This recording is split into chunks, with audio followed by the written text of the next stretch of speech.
Hello, 𝗧𝗢𝗣𝗧𝗍𝗍 NGU property refurbishment. Here we go, top tips when you're doing a buy, refurb to flip. So buy to flip. So here we go, look at this. Real quick ones you can see here. So acts a bit more premium, just signing off the refurb now. Get your vanity unit in. Black taps on the bath. Look at that black drench shower. Premium slimline drench. Got your large marble tiles. Flooring's ready to go down. I'll head downstairs. There's the carpet ready to go down. So it's an existing kitchen. What we did is put new worktops on it and splashback tiles. Then change the handles to new anthracite black handles.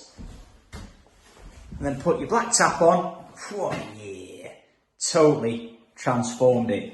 Flooring's ready to go down. Added your plinth light in your kitchen. Just add a bit more premiumness. Just give it that wow factor. This is the existing kitchen, by the way. And then, as to go through,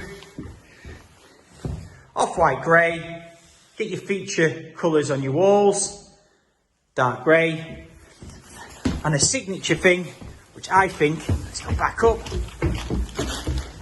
makes it look really modern.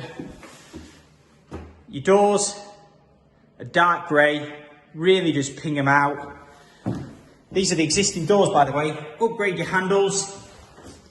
Real cheap way of doing it, by just upgrading the handles. Job done.